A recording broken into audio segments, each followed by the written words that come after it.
How's it going, guys? I'm Connor from Running Warehouse. I'm here with John, the newest member of the Running Warehouse test team. Today we are going to be taking a first look at the new HOKA Mach X. Now, the Mach series has been around for years and has become a favorite here at the warehouse because it's just a versatile shoe. Anything from speed workouts to daily training, the shoe does really well. Now taking a look at the latest iteration, we've got some small changes in technology that are really going to elevate the shoe to the next level. Yeah, not just changes in the technology, but also the design. Have to shout out HOKA again for coming in with some of the best designs and color schemes that we see. This might be one of the HOKA shoes that I'm most excited about. I know the Rocket X 2 has a lot of hype, and I'm excited about that one as well. However, that's a race day shoe. This seems like a shoe that you're going to be lacing up more, putting in the miles, and now that we have that supercritical foam with the plate, it's hard not to really want to get these on foot right away. Yeah, you know, I'm glad you brought up the Rocket X 2 because that's a shoe I'm very excited for. And this shoe is gonna take some elements directly from it. I think the first thing we gotta talk about is the midsole. And right up on the top layer, we've got the same PEBA-based foam that we saw in the Rocket X 2. It's what created that bouncy, responsive feel, a little bit softer. It's got the same foam here. Now, underneath that foam, we've got a slightly firmer foam that's really gonna stabilize that PEBA foam. And between both of the foams, we've got the pebax plate that's just gonna give that little bit of extra rigidity and again, stabilize the foams to help create a nice experience on foot.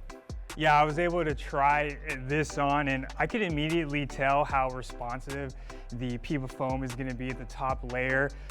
Typically that's something you would expect if you had a full layer where you're gonna get a lot of energy return, but this felt very bouncy already. And with the addition of the plate, I think we're gonna expect a high energy return and an exciting toe off. Yeah, you know, I wasn't sure just how responsive this foam was gonna be because it is only a top layer, but just with the initial test, it feels bouncy, it feels softer. It really feels like what a more performance-oriented Mach should feel like. So I think now I will even maybe bring it out a little bit more for workout days. I felt in the past, the Mach was really just a daily trainer for myself. Now with a lighter, bouncier ride, I think it's gonna work great when you decide to pick up the pace.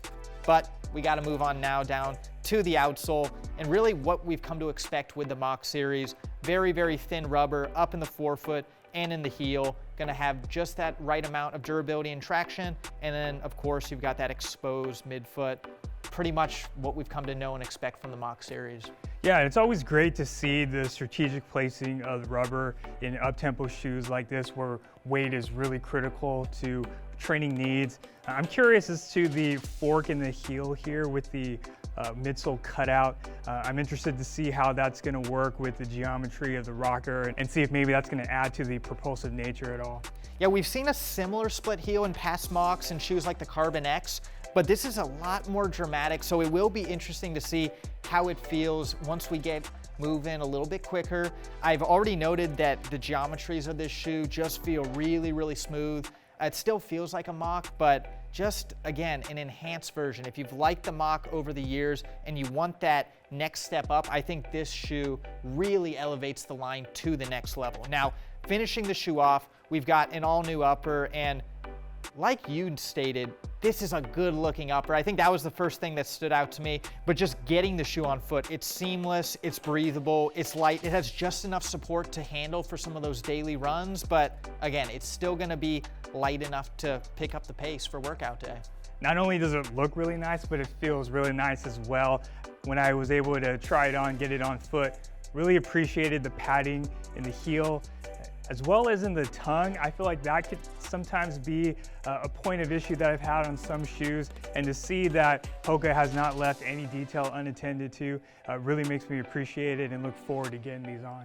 Yeah, you know, over the past couple years, the Mach has kind of gone in and out as the most versatile shoe pick here at Running Warehouse. And I think the only thing missing in the past year was the foam compound. Now with the new addition, I think the Mach X is right back up there as a top contender for most versatile shoe of the year. We're gonna have to test this shoe out as well as some of the other new additions from the other brands, but I'm excited for the Mach X and think it's gonna be a fantastic shoe in 2023. Yeah, these are looking to be a great addition to anyone who's looking for that up-tempo trainer who's going to be able to get you longer miles as well. So if you're looking to get these on your feet, you can find these here at Running Warehouse in 2023.